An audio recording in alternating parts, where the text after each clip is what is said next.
This is Coffee with God, and I am Father Jose. Let us begin this day with the Word of God and a short reflection.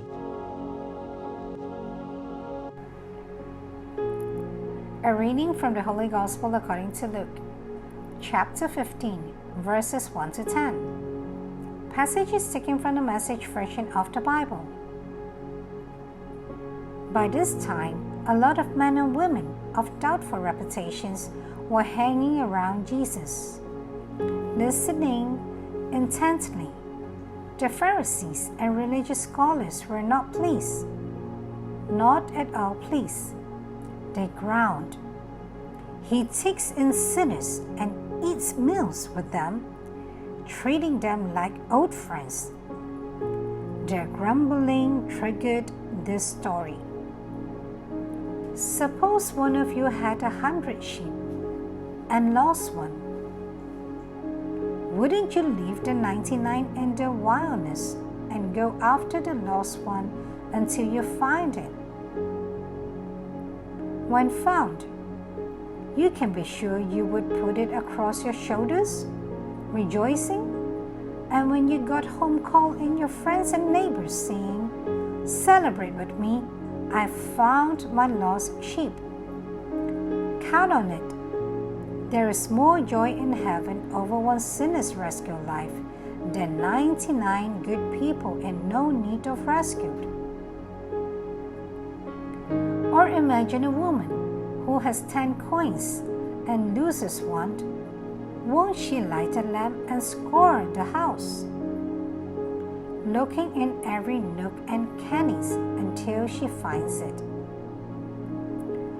When she finds it,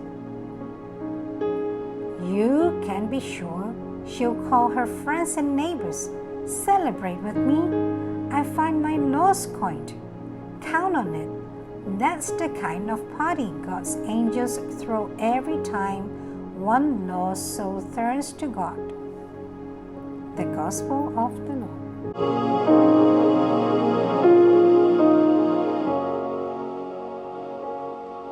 Reflections on the Holy Gospel according to St. Luke, chapter 15, verses 1 to 10. The scribes and the Pharisees who witnessed Jesus' teachings and signs were scandalized and murmured against him. What scandalized them most was that Jesus ate with tax collectors and sinners, and he moved with them. It is unforgivable for the Pharisees to welcome sinners and eat with them.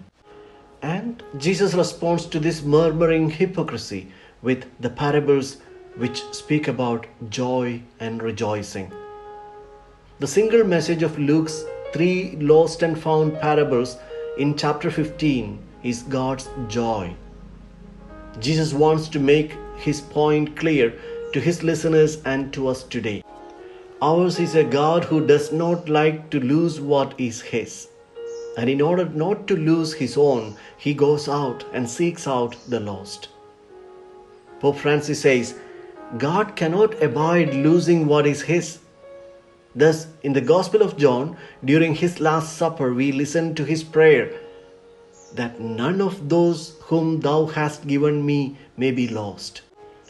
Indeed, God has a certain weakness of love for those who are away and lost.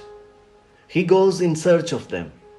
Like the shepherd who journeys into the wilderness looking for his lost sheep until he finds it, or like the woman who, when she loses her coin, lights up a lamp, sweeps the house, and seeks diligently until she finds it. When he finds us, when he has found his lost sheep, he does not ask us, "Why did you get lost? Why did you fall?" Instead, he restores what was lost to its proper place. In restoring man to his proper status, God rejoices. God rejoices not in the death of the sinner, but in his return to life. The lost and found parables of Luke have a speciality. They reveal God's unconditional forgiveness and mercy.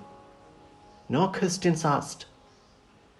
A sheep can be lost, coins can be lost, and children might abandon their parents and leave home. However, the inevitable possibility of loss does not destroy God's immense love and mercy. God the Father is not made of stainless steel. Being a compassionate Father, He is heartbroken when even one of His children is lost. No one is excluded. Some churches celebrate the sacrament of reconciliation as an occasion of a great feast. And that is why the Eucharist is also a great feast where God has His children around His table, reconciled to Him and to one another. Let us join the joy of God.